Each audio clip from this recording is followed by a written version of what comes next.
আহাব্বুল আমালি ইলাল্লাহি আদওয়ামুহা ওয়া ইন কাল্লা। রাসূল সাল্লাল্লাহু আলাইহি ওয়াসাল্লাম বলেন, আল্লাহর কাছে সবচাইতে প্রিয় আমল ওইটা যেটা আমার বান্দা নিয়মিত করে, ধারাবাহিকভাবে করে, যদিও পরিমাণে ওইটা অল্প। আমরা সবাই জানি যে ইসলাম শব্দের অর্থ হচ্ছে টু সারেন্ডার, কমপ্লিট সাবমিশন। আল্লাহ তাআলার আদেশের সামনে সারেন্ডার করা, নিজেকে ফুললি আল্লাহর কাছে সাবমিসিভ ওয়েতে প্রেজেন্ট করা, এটাই হচ্ছে ইসলাম। আল্লাহর আদেশের সামনে, আল্লাহর ইচ্ছার সামনে নিজেকে পেশ করা, কোনো যদি কিন্তু তবে ছাড়া। আই রিপিট, আমি আবারও বলছি, কোনো যদি কিন্তু তবে ছাড়া আল্লাহর আদেশের সামনে, আল্লাহর ইচ্ছার সামনে নিজেকে উজাড় করে দেওয়ার নাম হচ্ছে ইসলাম। আল্লাহর ইচ্ছার সামনে, আদেশের সামনে নিজেকে উজাড় করে দেওয়ার নাম কি? ইসলাম। ইসলামই হচ্ছে আমাদের আইডেন্টিটি, আমাদের আত্মপরিচয় এবং আমাদের সম্মান আল্লাহ রেখেছেন ইসলামে। তাহলে নিজেকে আমরা এমনভাবে আল্লাহর কাছে প্রেজেন্ট করতে হবে, উপস্থাপন করতে হবে, এখানে কোনো যদি কিন্তু তবে কন্ডিশন থাকবে না। আল্লাহ আদেশ করেছেন তো মেনে নিয়েছি। নিজেকে উজাড় করে সঁপে দেয়া, ঠিক যেমনি সাইয়েদনা ইব্রাহিম আলাইহিস সালাম নিজেকে সঁপে দিয়েছিলেন। আল্লাহ তাআলা বলছেন, ওয়া ইয ক্বালা লাহু রাব্বুহু আসলিম ক্বালা আসলামতু লিরাব্বিল আলামিন। আল্লাহ তাআলা যখন সাইয়েদনা ইব্রাহিম আলাইহিস সালামকে বলেছিলেন যে ইব্রাহিম আসলিম মানে সারেন্ডার করো, আত্মসমর্পণ করো, তিনি কোনো যদি কিন্তু তবে এগুলোর আশ্রয় নিয়েছিলেন নাকি? বলেন তো না। আসলামতু লিরাব্বিল আলামিন, আল্লাহ আমি সারেন্ডার করলাম, আল্লাহ আমি আত্মসমর্পণ করলাম, আল্লাহ আমার নিজেকে আমি আপনার কাছে সঁপে দিলাম। এটাই হচ্ছে ইসলাম। এবং আমাদের সম্মান, আমাদের স্টেটাস, আমাদের ডিগনিটি, আমাদের মর্যাদা আল্লাহ তাআলা রেখেছেন এই ইসলামের ভেতরে। সাইয়েদনা ওমর ফারুক রাদিয়াল্লাহু তাআলা আনহু তিনি বলতেন, নাহনু কওমুন আ'আজ্জানাল্লাহু বিল ইসলাম। আমরা তো এমন জাতি যে জাতিকে আল্লাহ তাআলা ইসলাম দিয়ে সম্মানিত করেছেন। আমরা তো এমন জাতি যে জাতিকে আল্লাহ ইসলাম দিয়ে মর্যাদা দিয়েছেন। ফাইন ইবতাগাইনাল ইজ্জাতা বিগাইরিহি আদাল্লানাল্লাহ। ইসলাম ছাড়া অন্য কোথাও যদি আমরা সম্মান তালাশ করি, স্টেটাস, ডিগনিটি, মর্যাদা তালাশ করি, তাহলে আল্লাহ তাআলা আমাদেরকে অপমানিত করে ছাড়বেন। তাহলে আওয়াজ করে বলুন তো, আমাদের সম্মান আর মর্যাদা ইসলামে। আওয়াজ করে বলি, আমাদের মর্যাদা সম্মান কোথায়? ইসলামে। And this is our identity, এটাই আমাদের আত্মপরিচয়। সম্মানিত সুধীমণ্ডলী, আমি আমার আজকের এই আলোচনায় দুইটা বিষয়কে একটু টাচ করবার চেষ্টা করব। এক নাম্বার হচ্ছে, why should we feel proud of our identity. আমাদের মুসলিম আইডেন্টিটি নিয়ে আমাদের কেন প্রাউড ফিল করা উচিত? ইসলাম যে কত মহিমান্বিত, কত চমৎকার একটা religion and all encompassing way of life, এটা অনেক সময় আমরা উপলব্ধি করি না। তো আমরা বোঝার চেষ্টা করব যে কেন ইসলাম নিয়ে আমাদের প্রাউড ফিল করা উচিত। আমরা সবাই মুসলিম, এজন্যই কি ইসলাম অনন্য? আমি ইসলাম ধর্মের অনুসারী, তো গায়ের জোরে কি আমি ইসলামকে শ্রেষ্ঠ বলবো? শ্রেষ্ঠ বললে হবে না। আল্লাহ তাআলা এমন কিছু ক্যারেক্টারিস্টিক্স, এমন কিছু ফিচার দিয়ে ইসলামকে সৌন্দর্যমণ্ডিত করেছেন, বিউটিফাই করেছেন, ফলে বাই ডিফল্ট ইসলাম শ্রেষ্ঠ। আল্লাহু আকবার। এটা জোর করে, তর্ক করে, চাপার জোরে ইসলামকে শ্রেষ্ঠ প্রমাণ করা লাগবে না। বাই ডিফল্ট ইসলাম শ্রেষ্ঠ। এমন কিছু ফিচার আল্লাহ তাআলা আমাদেরকে দিয়েছেন ইসলামের ভেতরে, যে কারণে ইসলাম বাই ডিফল্ট এটা শ্রেষ্ঠ একটি ধর্ম। কি কি ফিচার দিয়ে আল্লাহ তাআলা ইসলামকে সমৃদ্ধ করেছেন, কেন ইসলাম অনন্য, কেন আমাদের মুসলিম আইডেন্টিটি নিয়ে আমাদের প্রাউড ফিল করা উচিত, এ বিষয়ে প্রথমে কথা বলবো। এরপরে কথা বলবো what should we do to protect our Muslim identity. কেন আমরা প্রাউড ফিল করব মুসলিম আইডেন্টিটি নিয়ে। এরপরে কথা বলবো এই মুসলিম আইডেন্টিটিকে আমরা কিভাবে প্রোটেক্ট করতে পারি। তাহলে প্রথমে ইসলামকে আল্লাহ তাআলা কি কি অনন্য ফিচার, ক্যারেক্টারিস্টিক্স, বৈশিষ্ট্য দিয়ে ধন্য করেছেন। আমরা যদি এই টপিকে কথা বলি তাহলে দেখব যে আল্লাহ তাআলা ইসলামকে একটা knowledge based way of life বানিয়েছেন। এটা জ্ঞান ভিত্তিক ধর্ম। অজ্ঞতার সাথে, ইগনোরেন্সের সাথে এই ধর্মের কোনো সম্পর্ক নেই। এবং ইসলামের প্রথম যে বাণীটি, কোরআনের প্রথম যে আয়াতটি, দ্য ভেরি ফার্স্ট ভার্স আল্লাহ তাআলা যে নাজিল করেছেন, সেখানেও আল্লাহ তাআলা আমাদেরকে জ্ঞানার্জনের কথা বলেছেন। হেরা গুহায় সূরা আলাকের প্রথম যে আয়াতটি নাজিল হয়েছে সেটি কি ছিল? ইকরা। আওয়াজ করে বলুন, সেটি কি? ইকরা বিসমি রাব্বিকাল্লাযী খালাক। Read in the name of your lord who has created. পড়ো তোমার প্রভুর নামে যিনি শিখিয়েছেন। তাহলে ইসলামের প্রথম কথাই হচ্ছে পড়ো, এক্সপ্লোর করো, ইনোভেট করো, ডেভেলপ করো। ইসলামের প্রথম কথাই হচ্ছে পড়া। জ্ঞানের সাথে নিজেকে জুড়ে রাখো, অজ্ঞতার সাথে ইসলামের কোনো সম্পর্ক। এবং জ্ঞানকে আল্লাহ রাসূল সাল্লাল্লাহু আলাইহি ওয়া আলিহি ওয়াসাল্লাম বিশ্বময় ছড়িয়ে দিতে বলেছেন। Knowledge has no boundaries. তিনি বলেছেন, বাল্লিগু আন্নি ওয়ালাউ আয়া। একটি আয়াত হলেও আমার পক্ষ থেকে গোটা বিশ্বে ছড়িয়ে দাও। এবং জ্ঞানের রাস্তায় জ্ঞানের পথে যে অগ্রসর হয়, আল্লাহর হাবিব সাল্লাল্লাহু আলাইহি ওয়াসাল্লাম বলেন, যে ব্যক্তি জ্ঞানের পথে অগ্রসর হয় সে মূলত জান্নাতের পথেই অগ্রসর হয়। মান সালাকা তরিকান ইয়ালতামিসু ফীহি ইলমান সাহালাল্লাহু লাহু তরিকান ইলাল জান্নাহ।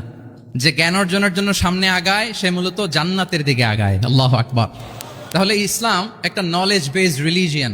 এখানে আমাদের গোজামিল দেওয়ার কোনো সুযোগ নাই, এটা জ্ঞান ভিত্তিক ধর্ম। এজন্য এই ধর্ম পেয়ে এই ওয়ে অফ লাইফ যে আমরা প্র্যাকটিস করি, আমাদের প্রাউড ফিল করার দরকার আছে না নাই বলেন? প্রাউড ফিল হয় না? আচ্ছা, এক নাম্বার হচ্ছে নলেজ বেসড রিলিজিয়ান।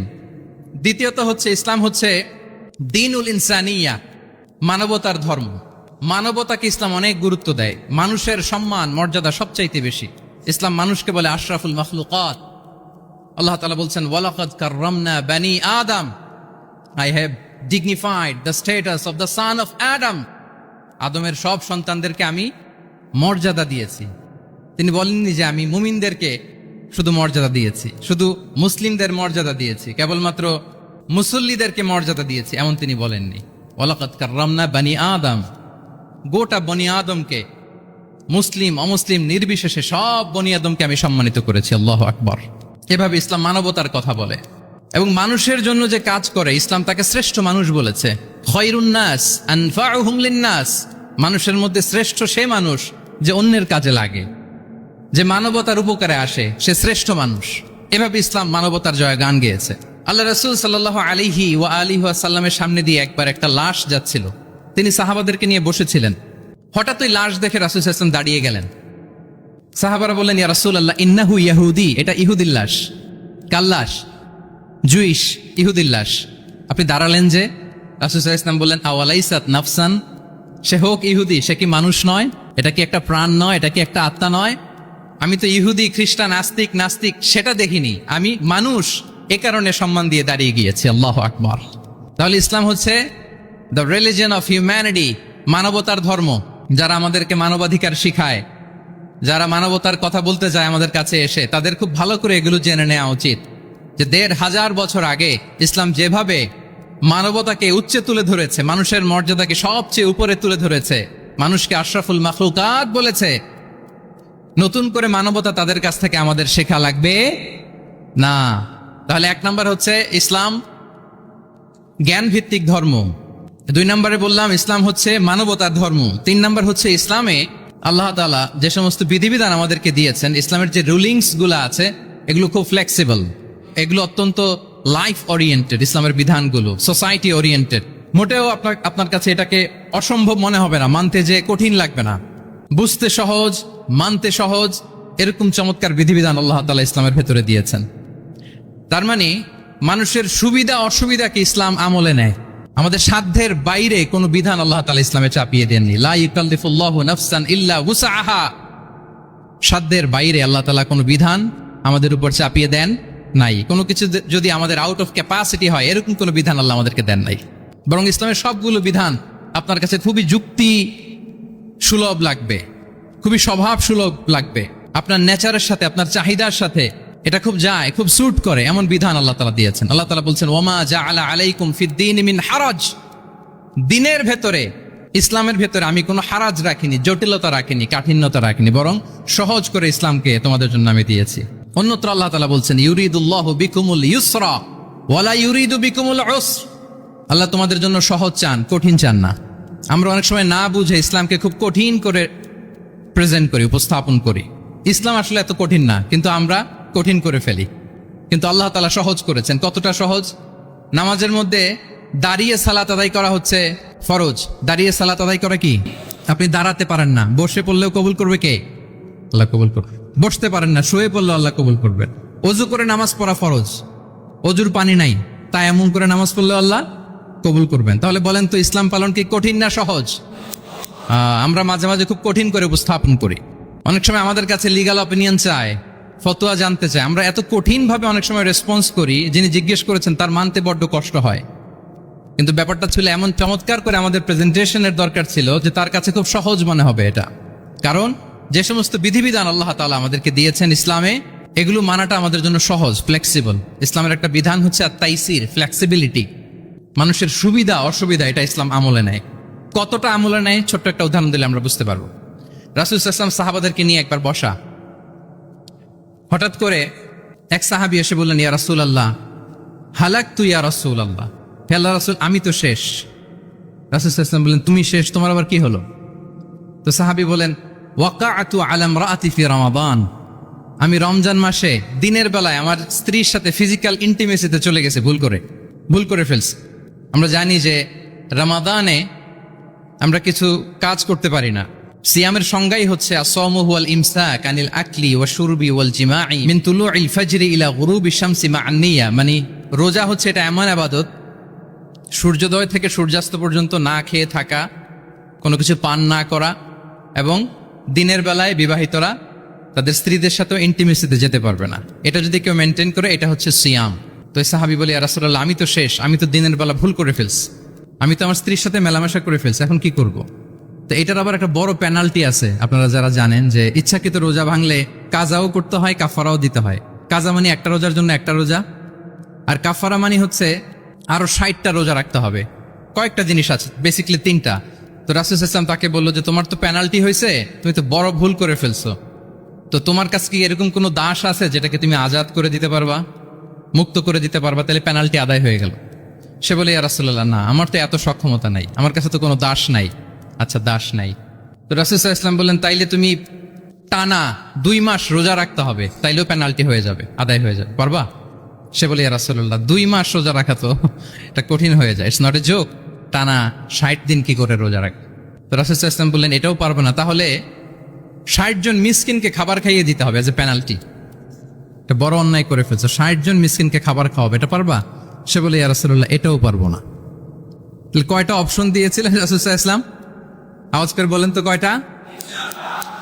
একটাও উনি পারবে না। দাসও আজাদ করতে পারবে না, 2 মাস রোজাও রাখতে পারবে না, 60 জনকে খাওয়াতেও পারবে না। তো রাসূল সাল্লাল্লাহু আলাইহি ওয়াসাল্লাম বললেন কিছুই যখন পারবে না, কি আর করা, যাও একটু অপেক্ষা করো, দেখি কি করা যায় তোমাকে নিয়ে। তো রাসূল সাল্লাল্লাহু আলাইহি ওয়াসাল্লাম অন্যান্যদের প্রশ্নের উত্তর দিচ্ছিলেন, সময় যাচ্ছে, হঠাৎ করে রাসূল সাল্লাল্লাহু আলাইহি ওয়াসাল্লামের দরবারে এক ঝুড়ি সাদাকার খেজুর আসলো, এক ঝুড়ি। তো সাদাকার এক ঝুড়ি খেজুর দেখে রাসূল সাল্লাল্লাহু আলাইহি ওয়াসাল্লাম বললেন ওই ব্যক্তিকে ডাকো যার কিছু নাই, কিছুই করতে পারবে না। ডেকে আনা হলো। রাসূল সাল্লাল্লাহু আলাইহি ওয়াসাল্লাম বললেন যাও, তুমি তো কিছুই করতে পারবে না, এই এক ঝুড়ি চ্যারিটির খেজুর, সাদাকার খেজুর তুমি গরিবদের মাঝে বিতরণ করে দাও, তাসাদ্দাক বিহা, এটা বিতরণ করে দাও, তাইলে আশা করি আল্লাহ তোমাকে মাফ করবে। তো এই সাহাবী বলে, ইয়া রাসূলুল্লাহ আলা আফকারা মিন্না ইয়া রাসূলুল্লাহ, আমার চেয়েও গরিব কাউকে খুঁজে বের করে দান করতে হবে? তো রাসূল সাল্লাল্লাহু আলাইহি ওয়াসাল্লাম বললেন হ্যাঁ, গরিবকেই তো দিতে হবে। তো উনি বললেন যে রাসূলুল্লাহ পুরো মদিনার তল্লাটে আমার চাইতে গরিব কেউ আর নাই, আমি সবচাইতে গরিব। ফাদাহিকা রাসূলুল্লাহ হাত্তা বাদাত আনিয়াবু, একথা শুনে রাসূল সাল্লাল্লাহু আলাইহি ওয়াসাল্লাম হেসে দিলেন, এত হেসে দিলেন যে রাসূল সাল্লাল্লাহু আলাইহি ওয়াসাল্লাম এই পাশের চোয়ালের দাঁত দেখা গেল। এত বেশি হাসেন না উনি, নিজেকে ধরে রাখতে পারলেন না, হাসি আটকে রাখতে পারলেন না। ফাদাহিকা রাসূলুল্লাহ, হেসে দিলেন, হাত্তা বাদাত আনিয়াবু, ওনার দাঁতের এ পাশ ও পাশ দেখা গেল। তো রাসূল সাল্লাল্লাহু আলাইহি ওয়াসাল্লাম বললেন যাও, দাস মুক্তি করতে পারবো না, 2 মাস রোজাও রাখতে পারবো না, তারপরে 60 জনকে খাবারও খাওয়াতে পারবো না, এখন দিলাম চ্যারিটির এক ঝুড়ি খেজুর, এটা গরিবদের মধ্যে দান করে দাও। তুমি বলো যে তোমার চেয়ে গরিব আর কেউ নাই, তো কি করা, যাও তুমি তোমার ফ্যামিলি নিয়ে এটা খাও, তোমার ফ্যামিলির মেম্বার্স যারা আছে এদেরকে নিয়ে এটা কি করো, খাও। দেখেন আমাদের সুবিধা অসুবিধাকে ইসলাম কতটা বিবেচনায় নেয়। আসছিল পেনাল্টি দিতে, কথা বুঝতেছেন আমার? ওই সাহাবী রাসূল সাল্লাল্লাহু আলাইহি ওয়াসাল্লামের কাছে আসছিল কি দিতে, পেনাল্টি, এখন নিয়ে গেল কি, এক ঝুড়ি। আল্লাহু আকবার পড়বেন না? দিস ইজ আওয়ার ইসলাম, যেটা নিয়ে আমাদের প্রাউড ফিল করা উচিত। কি বলেন? আমাদের যে ধর্ম জ্ঞানের কথা বলে, আমাদের যে ধর্ম মানবতার কথা বলে, আমাদের যে ধর্ম এমন বিধান দেয় যেটা মানতে পালন করতে আমাদের কষ্ট হয় না, বরং আমাদের সুবিধা অসুবিধা বিবেচনায় নেয়, সে ধর্ম নিয়ে, সে ইসলাম নিয়ে আমাদের প্রাউড ফিল করা উচিত কিনা বলেন? শুনি নাই আমি, ইয়েস অর নো? আচ্ছা গেল ফ্লেক্সিবিলিটি। আচ্ছা, অন্যের অধিকারের ব্যাপারে সচেষ্ট থাকতে বলে ইসলাম। সুবহানাল্লাহ। আল মুসলিমু মান সালিমাল মুসলিমুনা মিন বিলিসানিহি ওয়া ইয়াদিহি, মুসলিম তো সে যার হাত থেকে, যার হাতের অনিষ্ট, মুখের অনিষ্ট থেকে তার আশেপাশের ভাইয়েরা নিরাপদে থাকে, সে হচ্ছে মুসলিম। তার মানে আপনার হাত দিয়ে, আপনার কথা দিয়ে, আপনার কাজ দিয়ে আপনি আশেপাশের কাউকে যদি কষ্ট দেন, আপনি মুসলিম হতে পারবেন? আপনি আশেপাশের কাউকে কষ্ট দিতে পারবেন না। আপনার নেইবরকে যদি আপনি কষ্ট দেন, আপনি মুসলিম হতে পারবেন না। আপনি অন্যের প্রাইভেসিতে যদি ইন্টারফেয়ার করেন, কারো প্রাইভেসি যদি ভায়োলেট করেন, আপনি ভালো মুসলিম হতে পারবেন? কারো পার্সোনাল স্পেসে যদি আপনি নাক গলান, আপনি যদি ইন্টারফেয়ার করেন, তাহলে আপনি ভালো মুসলিম হতে পারবেন না। অন্যের অধিকারের ব্যাপারে ইসলাম আমাদেরকে সচেষ্ট থাকতে বলে। ইসলাম বলে ওয়ালা তাজাসসু, খবরদার খবরদার, গোয়েন্দাগিরি করো না, কারো পার্সোনাল স্পেসে নাক ঢুকিও না। যেটা তোমার ইস্যু না, যেটা তোমার বিজনেস না, ওখানে তুমি কভু যাবে না। কিন্তু আমরা এগুলো ভায়োলেট করি, দেদারসে, কি বলেন, করি না? অন্যের কোনো বিষয়ে আমাদের আগ্রহ থাকে বেশি, এরকম এরকম থাকে না? এনএসইউতে আলহামদুলিল্লাহ এরকম কেউ নাই, আছে এরকম? কারো পার্সোনাল বিষয়ে আমাদের কোনো ইন্টারেস্ট আছে? আছে না নাই? হাফ হাফ হয়ে গেছে, দেখছেন? আচ্ছা, অন্যের পার্সোনাল বিষয় জানতে খুব মন চায় কার কার, দেখি হাত তুলে ফেলছে কয়েকজন। আল্লাহ হেদায়েত দেখ আমাদেরকে। আচ্ছা, অন্যের পার্সোনাল বিষয়ে নাক গলাই না, এরকম কারা কারা, দেখি। মাশাআল্লাহ মাশাআল্লাহ মাশাআল্লাহ, ঠিক আছে, হাত নামান, ঠিক আছে। এবার দুইবারের একবারও যারা হাত তোলেন নাই তারা হাত তোলেন। আপনারা কি করেন? আচ্ছা, তাহলে অন্যের পার্সোনাল ইস্যুতে আমরা আজকে থেকে নাক গলাবো, তা আমরা ভুল করে ফেলি। ইনশাল্লাহ আমরা এমনটা করব না। আমরা অনেক খুঁচিয়ে খুঁচিয়ে তার পার্সোনাল বিষয় জানতে চাই। বিশেষ করে নিঃসন্তান দম্পতি পেলে আমি দেখেছি খুঁটিয়ে খুঁটিয়ে তাকে প্রশ্ন করে যে ভাই কি সমস্যা, বেবি নিচ্ছেন না কেন, কার সমস্যা, আপনার সমস্যা না ভাবির সমস্যা, আর বেটা তোর কি সমস্যা সেটা বল। একজন নিঃসন্তান দম্পতি কি পরীক্ষার মধ্য দিয়ে যায় আমাদের কোনো আইডিয়া আছে? তার এই পরীক্ষার মধ্যে যদি আমরা কাটা ঘায়ে নুনের ছিটা যদি দেই, তাহলে তার কেমন লাগবে বলেন তো? আছে তো সে পরীক্ষার মধ্যে। খুঁটিয়ে খুঁটিয়ে আমরা তাকে বিব্রত করার চেষ্টা করি। আল্লাহ আমাদেরকে হেফাজত করুন। এগুলো আমরা করব না ইনশাআল্লাহ, বলেন।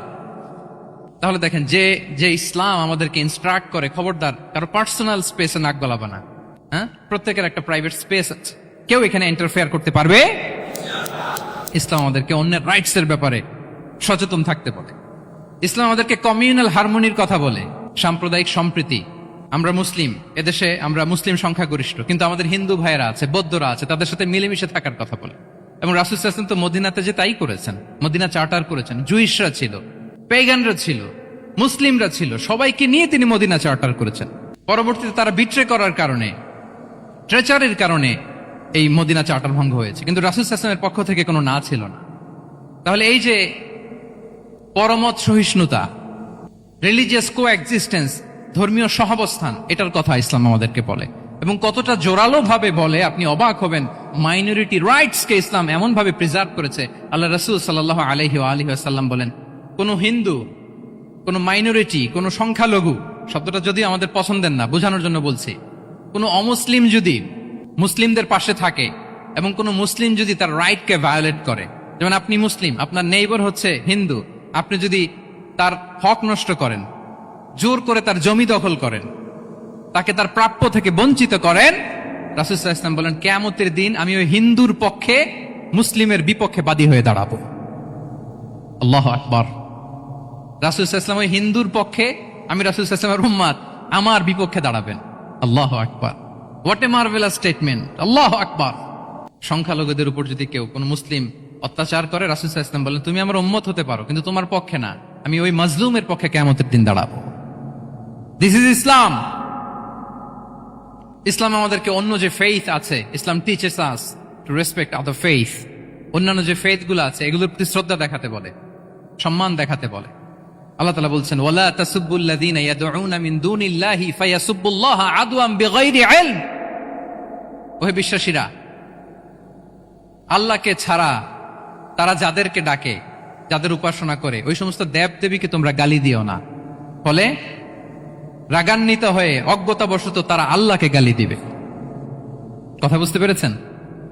ওরা নানা কিছুর উপাসনা করে, কিন্তু আমরা কি যেসব জিনিসের তারা উপাসনা করে তাদেরকে গালি দিতে পারবো বলেন? আল্লাহ স্পষ্ট করে বলেছেন খবরদার তাদের দেবতাদের গালি দিও না, তাহলে ওরা আল্লাহকে গালি দিবে। তাহলে কেমন যেন আল্লাহকে গালি খাওয়ানোর কারণ হলাম কে? আমি। কেউ যদি অন্য ধর্মকে ছোট করে, সে মূলত ইসলামকে ছোট করে। আই রিপিট, আমি আবারও বলছি, যে অন্য ধর্মকে ছোট করে সে ইসলামকে ছোট করে। তাহলে অন্যান্য যে ফেইথ আছে এগুলোর ব্যাপারে আমাদেরকে শ্রদ্ধাশীল থাকতে বলেছে ইসলাম। সর্বশেষ ব্যালেন্সড অ্যাপ্রোচের কথা ইসলাম আমাদেরকে বলেছে, আমরা যেন ভারসাম্যপূর্ণ জীবন আচরণে বিশ্বাসী হই, আমাদের কথায়, আমাদের কাজে, আমাদের বিশ্বাসে, আমাদের আচরণে।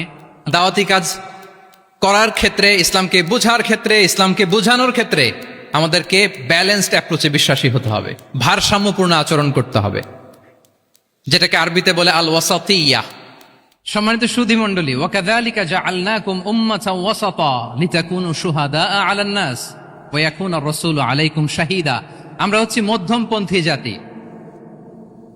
ইসলাম আমাদেরকে বাড়াবাড়িও শেখায় না, ছাড়াছাড়িও শেখায় না, বরং মাঝামাঝি থাকতে বলে। আলহামদুলিল্লাহ বলেন। আমরা শিথিলপন্থীও নই, আমরা কট্টরপন্থীও নই, বরং আমরা মধ্যমপন্থী। আমরা কোন পন্থী বলেন তো? আওয়াজ করে, আমরা কোন পন্থী? আমরা মধ্যমপন্থী। তাহলে ইসলাম বোঝার ক্ষেত্রে, বোঝানোর ক্ষেত্রে, ইসলাম পালন করার ক্ষেত্রে, অনুশীলন করার ক্ষেত্রে আমাদেরকে মধ্যম পন্থা অবলম্বন করতে হবে। বাড়াবাড়িও করা যাবে না, ছাড়াছাড়িও করা যাবে। আমরা শিথিলপন্থীও নই, কট্টরপন্থীও নই, আমরা হচ্ছে মধ্যমপন্থী। তাহলে এরকম অনেকগুলো ফিচার দিয়ে আল্লাহ তাআলা ইসলামকে বৈশিষ্ট্যমণ্ডিত করেছেন। আমি কেবলমাত্র 7টি উল্লেখ করেছি। আচ্ছা, আপনাদের কাছে কি মনে হয় এই যে ফিচারগুলো দিয়ে আল্লাহ তাআলা ইসলামকে বৈশিষ্ট্যমণ্ডিত করেছেন, ওই ইসলাম পেয়ে এই মুসলিম আইডেন্টিটি নিয়ে আমাদের প্রাউড ফিল করা উচিত নাকি উচিত না? বলেন। Of course, absolutely we should feel proud of our Muslim identity. যে ইসলাম আল্লাহ তাআলা আমাদেরকে দিয়েছেন, এই মুসলিম আইডেন্টিটি নিয়ে আমাদেরকে অবশ্যই গর্ব করা উচিত। এখন আমি বলবো, what should we do to protect our Muslim identity? এই যে আমরা ইসলাম পেলাম, আপনারা বলেছেন যে আমরা ব্লেসড উইথ ইসলাম, ইসলাম পেয়ে আমরা ধন্য। আমাদের এই মুসলিম পরিচয়, এটাকে আমরা রক্ষা করব কিভাবে? এখানে বেশিরভাগ তরুণ যুবক, মাশাআল্লাহ, আপনাদের উদ্দেশ্যে সামান্য কয়েকটি পয়েন্টস বলেই যে আমাদের মুসলিম আইডেন্টিটিকে আমরা কিভাবে প্রোটেক্ট করব, কয়েকটা পয়েন্ট বলেই আমি আমার আলোচনা শেষ করবো ইনশাআল্লাহ বিইذনিল্লাহ। মৌলিকভাবে যদি বলতে হয়, আমাদের এই মুসলিম আইডেন্টিটি যদি আমাদেরকে প্রিজার্ভ করতে হয়, প্রোটেক্ট করতে হয়, সর্বপ্রথম যেটা আমাদেরকে করতে হবে সেটা হচ্ছে অন টাইমে আমাদেরকে সালাত আদায় করতে হবে। Times prayer on time. Push yourself to go to মস্ক for offering সালাত। নিজেকে পুশ করতে হবে। প্রথম হিসেব নিবেন, এনএসইউর যুবক ভাইয়েরা আমার দিকে তাকান। প্রথম আল্লাহ তাআলা হিসেব নিবেন কিয়ামতের ময়দানে এই সালাতের। আউয়ালু মা ইউহাসাবু বিহিল আবদু ইয়াউমাল কিয়ামাতি আস-সালাহ। সর্বপ্রথম আল্লাহ তাআলা সালাতের হিসাব নেবেন। এই সালাতের হিসাব যদি আমরা সুন্দর করে দিতে পারি, সব সুন্দর হয়ে যাবে। এবং ঈমান আর কুফরের মাঝে পার্থক্য হচ্ছে এই সালাহ। আওয়াজ করে বলুন, ঈমান আর কুফরের মাঝে পার্থক্য কি? এটাতে কোনো ছাড় নাই, কম্পালসারি।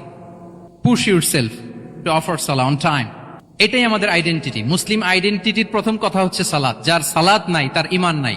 আওয়াজ করে বলেন, যার সালাত নাই তার কি নাই? আমাদের অনেক তরুণরা মুসলিম উম্মার মুক্তি কিভাবে হবে এটা নিয়ে খুব পেরেশান, কিন্তু সালাতের ব্যাপারে উদাসীন। এরকম আছে না নাই? এটা হইল? এটা যায়? হ্যাঁ, যে ব্যক্তি মুসলিম উম্মার মুক্তি নিয়ে টেন্সড, সে সালাতে উদাসীন, এটা মেনে নেওয়া যায় না। তাহলে মুসলিম আইডেন্টিটি প্রোটেক্ট করতে হলে সর্বপ্রথম আমাদেরকে সালাতে যত্নবান হতে হবে, 1 নাম্বার। 2 নাম্বার হচ্ছে আল কোরআন আল কারীমের সাথে আমাদের অ্যাটাচমেন্টটাকে মজবুত করতে হবে। 1 নাম্বার হচ্ছে সালাত, মুসলিম আইডেন্টিটির। 2 নাম্বার হচ্ছে কোরআন। আওয়াজ করে বলেন, 2 নাম্বার কি? কোরআনের সাথে আমাদের অ্যাটাচমেন্ট বাড়াইতে হবে। অনেকের কোরআনের ইন ডেপথ নলেজ অনেক ভালো, কোরআনের রিফ্লেকশন গুলো খুব ভালো জানে, কিন্তু কোরআন তেলাওয়াতের বেহাল দশা। এরকম আছে না? আবার আমাদের অনেক ভাইদের কোরআন তেলাওয়াত মাশাআল্লাহ খুব বিশুদ্ধ, কিন্তু তার আবার কোরআনের রিফ্লেকশন গুলো জানা নাই। দুইটাই আমাদের জন্য crisis. Recitation and reflection both are needed. দুইটাই লাগবে। যে প্রজন্ম কোরআন জানে না তারা কখনো সফল হতে পারে না। আই রিপিট, আমি আবারও বলছি, যে প্রজন্ম কোরআন জানে না তারা কখনো সফল হতে পারে। তাহলে আমাদের মুসলিম আইডেন্টিটিকে যদি প্রিজার্ভ করতে হয়, প্রোটেক্ট করতে হয়, প্রথমে আমাদেরকে সালাতের ব্যাপারে সোচ্চার হইতে হবে, সচেতন হইতে হবে। 2 নাম্বারে কোরআনের সাথে আমাদেরকে অ্যাটাচমেন্ট বাড়াইতে হবে। কোরআন যেমনি বিশুদ্ধভাবে আমার আবৃত্তি করতে, তেলাওয়াত করতে জানতে হবে, আবার কোরআনের রিফ্লেকশন গুলো, কোরআনের শিক্ষাগুলো আমাদেরকে জানতে হবে। 2টো গেল। 3 নাম্বার হচ্ছে হালাল হারাম কনসার্ন। হালাল যদি আপনি মেনটেন না করেন, আপনার কোনো মুসলিম আইডেন্টিটি নাই। আল্লাহ বলছেন, কুলু মিম্মা ফিল আরদি হালালান তাইয়্যিবা। এই জমিনে যেগুলোকে আমি হালাল করেছি এগুলো তোমরা কনজিউম করো। সম্মানিত শুধু খেয়াল রাখবেন, হালালের ভেতরেই বরকত আছে। হালালে কি আছে? হারামে কোনো বরকত নেই। হারামে আছে সাময়িক উত্তেজনা আর উন্মাদনা, কিন্তু হালাল এর ভেতরে আল্লাহ তাআলা বারাকা ঢুকিয়ে দিয়েছেন। তাহলে আমরা হালাল কনজিউম করব, কি বলেন? সব ক্ষেত্রে, সব ক্ষেত্রে। হারাম খেয়ে, হারাম কনজিউম করে যে ব্যক্তি দোয়া করে, যারা হারাম খায় তাদের দোয়া আল্লাহ কবুল করে না। এবং হারাম খেয়ে বর্ধিষ্ণু দেহ আল্লাহর জান্নাতে প্রবেশ করবে না। লা ইয়াদখুলুল জান্নাতা জাসাদুন গুযিয়া বিল হারাম।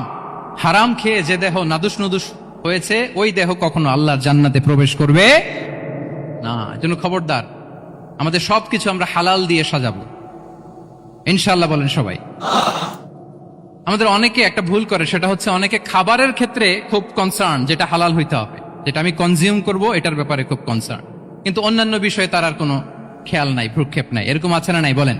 আমাদের সরকারি বিভিন্ন অফিসগুলোতে ঘুষ আছে না? ঘুষ আছে। দেখবেন সরকারি অনেক হিন্দু কর্মকর্তা গরুর গোশত খায় না। কেন খায় না? তার ধর্মে এটা নিষেধ, গরু খেতে চায় না। আচ্ছা, আবার সরকারি অফিসগুলোর অনেক মুসলিম কর্মকর্তা দেখবেন সরকারি কাজে থাইল্যান্ড গিয়েছে, চায়না গিয়েছে, খুঁজে খুঁজে হালাল রেস্টুরেন্ট খোঁজে, ওয়াইন খায় না, পর্ক খায় না। কারণ কেন খায় না? এটা ইসলামে নিষেধ। কিন্তু দুই অফিসারই, মুসলিম অফিসার, হিন্দু অফিসার, দুইজনই আবার ঘুষ খায়। হয় না এরকম? হিন্দু অফিসার গরুর গোশ খায় না, তার ধর্মে নিষেধ। মুসলিম অফিসার ওয়াইন খায় না, পর্ক খায় না, তার ধর্মের নিষেধ। তো ঘুষও তো দুই ধর্মের নিষেধ, কি বলেন? তাহলে যেটা খাবো, কনজিউম করবো, শুধু এটার ব্যাপারেই কি হালাল? না। ইউর ইনকাম শুড বি হালাল, ইউর ফ্যাশন শুড বি হালাল, ইউর এন্টারটেইনমেন্ট শুড বি হালাল, ইউর রিলেশনশিপ শুড বি হালাল। আপনার রিলেশনশিপও কি হইতে হবে? এই তো আসল জায়গায় চলে আসছি এখন। হালাল রিলেশনশিপ কোনটা? বিয়ে। এই পবিত্র বিয়ের মাধ্যমে আমরা এই হালাল রিলেশনশিপকে উপভোগ করতে পারবো। এর বাইরে আর কোনো রিলেশনশিপে যাওয়া যাবে? হ্যাঁ। প্রি ম্যারিজ রিলেশনশিপ, এটা কি হালাল না হারাম? হ্যাঁ, ফতোয়া আপনারাই দিয়ে দিচ্ছেন। বলেন, বিবাহ বহির্ভূত যে কোনো রিলেশনশিপ হালাল নাকি হারাম? এক্সট্রা ম্যারিটাল যে কোনো রিলেশনশিপ বলেন হালাল নাকি হারাম? সাবধান হইতে হবে। তাহলে হালালের সাথে আমাদের সম্পর্কটাকে জোরদার করতে হবে। আচ্ছা, আপনারা আমার সাথে আছেন তো? মুসলিম আইডেন্টিটি রক্ষায় প্রথমে কি বলেছিলাম? সালাত। 2 নম্বরে অ্যাটাচমেন্ট উইথ কোরআন। 3 নম্বরে কি? হ্যাঁ, হালাল মেনটেন করতে হবে। আচ্ছা, গেল। 4 নাম্বার হচ্ছে আমাদের একটা গুড সার্কেল মেনটেন করতে হবে। Always engage with good circle, maintain a good circle. যত টক্সিক পিপল আছে এদেরকে ইগনোর করবেন, দূরে থাকবেন। আপনাকেও ভালো করতে দিবে না, নিজেরাও ভালো থাকবে না। এরকম আছে না নাই? ভালো স্টাডি সার্কেল মেনটেন করব আমরা। দিনের মৌলিক বিষয়গুলো শেখার জন্য একটা ভালো সার্কেল মেনটেন করব। এমন সার্কেলে থাকবেন, এমন লোককে বন্ধু বানাবেন যাকে দেখলেই আল্লাহর কথা স্মরণ হয়, কি বলেন? এরকম একটা ভালো পরিবেশ খুঁজে নেন, একটা দ্বীনি সার্কেল খুঁজে নেন। Never stop learning Islamic knowledge. যারা এই যে নলেজ শেয়ারিং সেশন করে, ইসলামিক হালাকা করে, কোরআনিক স্টাডি সার্কেল করে, এই সার্কেলগুলোর সাথে আমরা থাকবো ইনশাআল্লাহ। কি বলেন? সবাই থাকবেন তো? তা না হলে মুসলিম আইডেন্টিটি আমরা প্রোটেক্ট করতে পারবো। আচ্ছা, 5 নম্বরে হচ্ছে এঙ্গেজ উইথ গুড ওয়ার্ক। কল্যাণমূলক কাজের সাথে নিজেকে আমরা জড়িয়ে রাখবো। এই যে টাইমটা আপনার লাইফের সবচেয়ে ক্রিম টাইম আপনি পার করছেন, বেশিরভাগ শ্রোতাই তো এখানে তরুণ এবং যুবক, এই সময় আপনি আর পাবেন না, কখনো পাবেন না। এই টাইমটাকে যেন আমরা কাজে লাগাই। এমন সময় আপনারা পার করছেন, আপনারা চাইলে বাতাসের গতিকে আপনারা পাল্টে দিতে পারেন, সাগরের স্রোতকে উল্টে দিতে পারেন, আপনারা চাইলে ইতিহাস গড়তে পারেন। এই যে 24-এর এই যে আপরাইজিং হলো, কারা করেছে এটা? হ্যাঁ, প্রবীণরা না নবীনরা? বলেন তো। এই যে আবু সাইদ বুক টান টান করে যে দাঁড়িয়েছে, সে কি বুড়া মানুষ ছিল না যুবক ছিল আপনাদের মতো? আল্লাহ রাসূল সাল্লাল্লাহু আলাইহি ওয়া আলিহি ওয়াসাল্লাম তিনি বলেন, ইগতানিম খামসান ক্বাবলা খামসিন। 5 জিনিস ফুরিয়ে যাওয়ার আগে 5 জিনিসকে গনিমত মনে করো, গুরুত্বপূর্ণ মনে করো। এর মধ্যে একটা হচ্ছে শাবাবাকা ক্বাবলা হারামিক। তোমার বার্ধক্য আসার আগে তোমার এই যৌবনকে, প্রৌঢ়ত্বের আগে এই যৌবনকে কাজে লাগাও। এবং কিয়ামতের দিন আল্লাহ তাআলা 7 শ্রেণীর ব্যক্তিকে তার সুশীতল আরশের নিচে ছায়া দিবেন, যেদিন আল্লাহর আরশের সুশীতল ঠান্ডা ছায়া ছাড়া আর কোনো ছায়ার ব্যবস্থা থাকবে না, ওই 7 শ্রেণীর ব্যক্তির মধ্যে এক ব্যক্তি হচ্ছে ওয়াশাবুন নাশাআ ফি ইবাদাতিল্লাহ, এমন যুবক যে আল্লাহর ইবাদতে তার যৌবনকে কাটিয়েছে। বলেন ওইরকম যুবক হতে আমরা চাই কি চাই না? তাহলে আমাদের এই যৌবনকে আমরা কাজে লাগাবো। 6 নম্বরে হচ্ছে কনসিস্টেন্সি, ধারাবাহিকতা, আরবিতে বলে আল মুদাওয়ামা। এই যে আজকে মাশায়েখরা এখানে কথা বলবেন, এত মোটিভেটেড হয়েছেন, কালকে থেকে মাশাআল্লাহ নামাজ, নফল রোজা, কোরআন তেলাওয়াত শুরু করছেন, কিন্তু 10 দিন পরে আবার শেষ, 1 সপ্তাহ পরে আবার আর নাই মোটিভেশন। এরকম হয় কি হয় না? আমরা কি শুধু 7 দিনের জন্য মোটিভেশন নেব আজকের কনফারেন্স থেকে, নাকি আজীবনের জন্য নেব? আজীবনের জন্য নেব।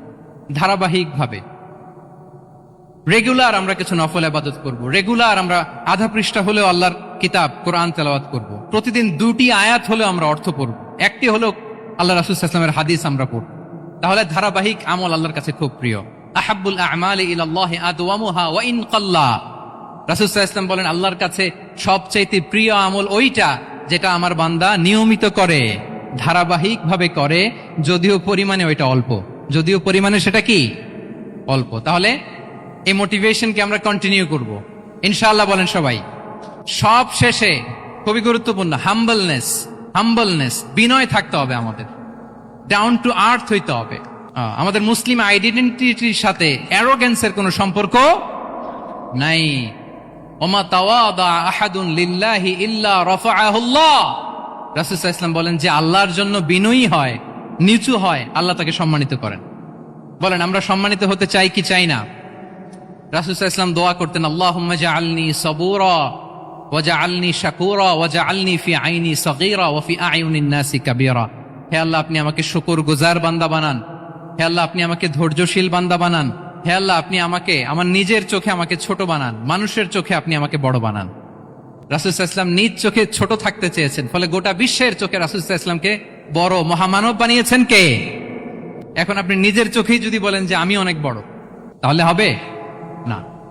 এই হাম্বলনেসটা আমাদের থাকতে হবে। সম্মানিত ভাইয়েরা, আমাদের অনেক তরুণদেরকে আমি দেখি যে নতুন দিনে ফিরেছে, নতুন তার মধ্যে উপলব্ধি আসছে, রিয়েলাইজেশন আসছে যে আগে রং ট্র্যাকে ছিলাম, এখন রাইট ট্র্যাকে আসতে চাই, ইসলামকে অনুশীলন করতে চাই। আলহামদুলিল্লাহ, খুব ভালো।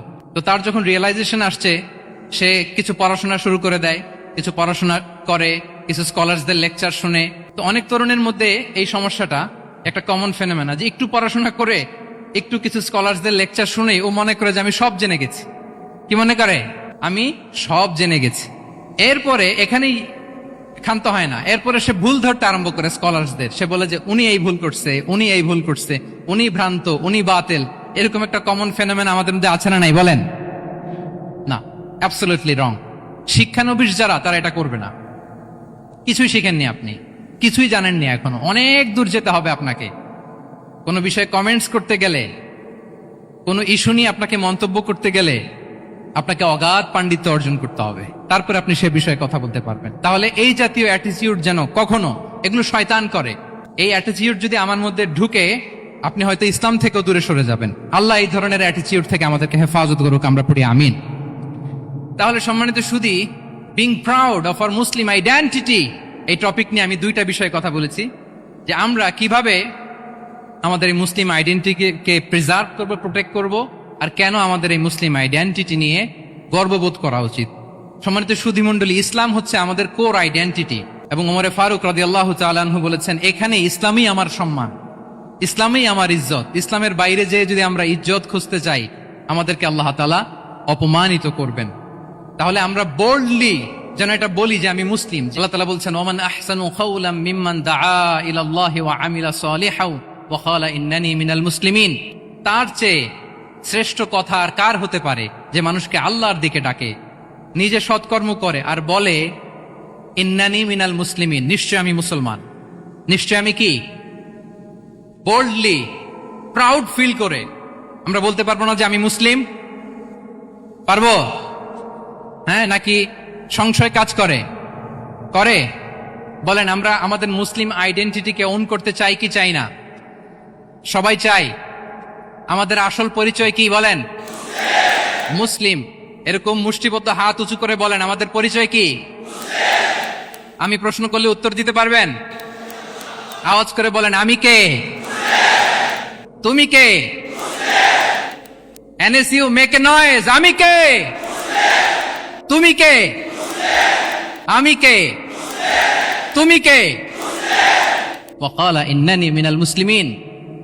তার চেয়ে শ্রেষ্ঠ ঘোষণা, শ্রেষ্ঠ কথার কার হতে পারে যে বলে যে আমি মুসলিম? এটাই আমাদের আসল পরিচয়। আমরা যেন হৃদয় থেকে আমাদের এই মুসলিম আইডেন্টিটিকে ওন করতে পারি। আল্লাহ তাআলা আমাদেরকে তৌফিক দান করুক। আমরা বলি আমিন।